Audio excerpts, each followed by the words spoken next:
तो फाइनली आप जैसा कोई ये मूवी मैंने देख ली है। तो सबसे पहले तो इस मूवी के अराउंड इतनी सारी कंट्रोवर्सी हो रही है।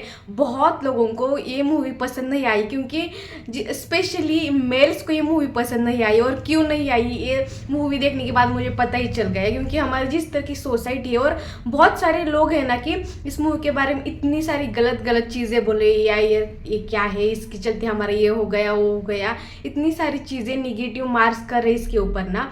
लेकिन स्पेशली मुझे तो कहना है कि मुझे तो ये मूवी पसंद आई। बस कुछ एक दो ऐसे फैक्ट है ना उसके अंदर जो बताए गए ना, उनको छोड़ के बाकी मुझे तो मूवी पसंद आई। इस मूवी के बारे में बात की जाए ना, तो इस मूवी के अंदर जो एक्टर्स है ना, आर माधवन और फातिमा, इन दोनों ने बहुत अच्छे से अपना अपना कैरेक्टर किया है। और जो सपोर्टिंग रोल भी है ना, उन्होंने भी जिस तरह से एक्टिंग की है ना, मतलब उस कैरेक्टर को बहुत अच्छे से निभाया है।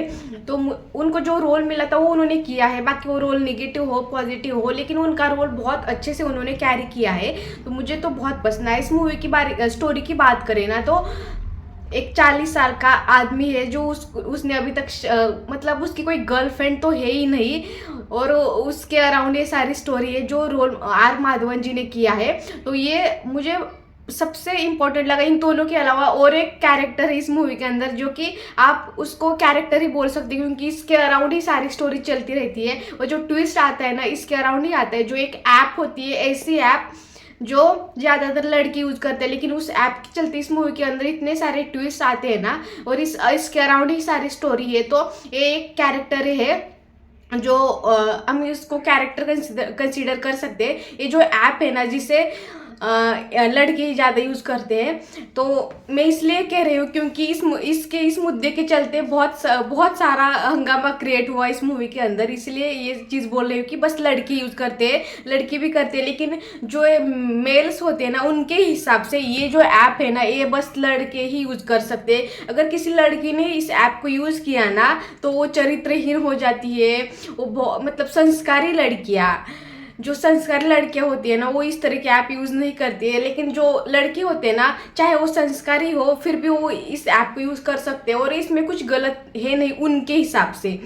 तो ये उस ऐप के अराउंड बहुत सारी चीज़ें हैं जो मुझे यहाँ पे कहीं पर भी कुछ गलत नहीं लगा, क्योंकि भले ही सिटी में नहीं होता, लेकिन अभी भी हम एक नॉर्मल एक छोटे से गांव में देखें ना, अभी भी यही सोच है। एक तरफ आर माधवन की जो फैमिली को दिखाया गया है ना, बहुत ज़्यादा नैरो माइंडेड फैमिली है, जो उसकी भाभी को दिखाया गया है, जो उसकी भैया को दिखाया गया है। और एक तरफ जो फातिमा की फैमिली है ना, बहुत अच्छे से उनकी फैमिली अच्छे से उन्होंने दिखाई गई है, जो ओपन माइंडेड है, वो सारी चीज़ें।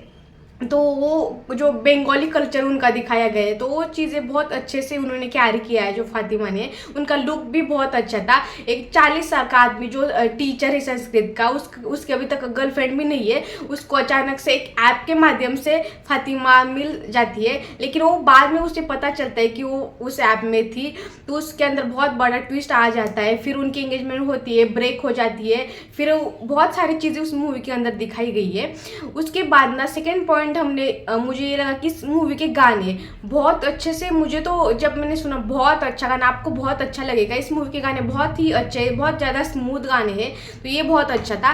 और निगेटिव चीज़ के बारे में बात की जाए ना, जो इसके अंदर वो चीज़ दिखाई गई ना, जो आर माधवन के भाई और भाभी की जो स्टोरी है ना, ऑब्वियसली जो उनका भाई है ना वो गलत ही है, लेकिन उसके बाद जो वो भाभी का एक्स्ट्रा मैरिटल अफेयर दिखाया गया है ना, वो बहुत गलत लगा। अगर आपको दिखाना होता तो आपको उनसे दूर होके बहुत अच्छे से अपने आप को अच्छे से आगे रखना था। लेकिन ये जो एक्स्ट्रा मैरिटल अफेयर दिखाया ना, वो मुझे बिल्कुल पसंद नहीं आया। एक्स्ट्रा मैरिटल को, चीटिंग को ग्लोरीफाई नहीं करना चाहिए था। भले आपने वो एंड में उसको अच्छे से किया, लेकिन वो नेसेसरी था नहीं। और इस मूवी के अंदर बहुत सारी लोग कह रहे हैं कि वहाँ पे जो फातिमा ने एक डायलॉग बोला था कि जब लड़के जो हमें, उनके पति जो है ना, वो हमें करने देते, काम हमें करने देते, बाहर जाने की वो परमिशन देते हैं, तो ये उसके रिप्लाई में उन्होंने जो एक बात बोली थी ना कि उसके एक्स का एक फैक्टर था ना, वो चीज़ उसके अंदर दिखाई गई थी।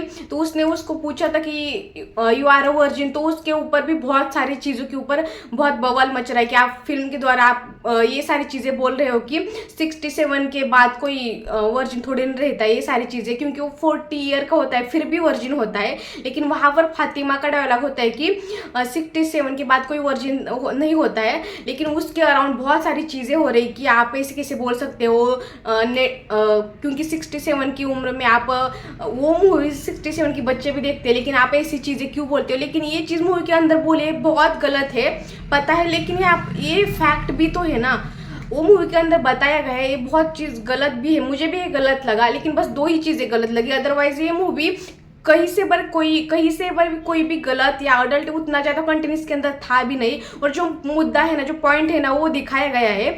अगर आपको हर चीज़ करने के लिए किसी आदमी की परमिशन चाहिए होती है तो क्या फ़ायदा इस लाइफ का। और जो जिस ऐप के माध्यम से, मतलब जिस ऐप के लिए उनके इतना बड़ा कांड हुआ ना, तो ये ऐप अगर आदमी यूज़ करे तो वो संस्कारी, और औरत यूज़ करे तो वो चरित्रहीन हो जाती है। तो ये लॉजिक ना बहुत अलग था। तो बहुत मर्दों को ये मूवी बिल्कुल पसंद नहीं आएगी, लेकिन आप ज़रूर देखना इस मूवी को। बस एक दो फैक्ट को छोड़ने के बाद ना, वो जो extra marital affair second half में दिखाया गया ना, वो नेसेसरी था नहीं, वो बहुत ज़्यादा एक्स्ट्रा लगा और बहुत ज़्यादा गलत लगा।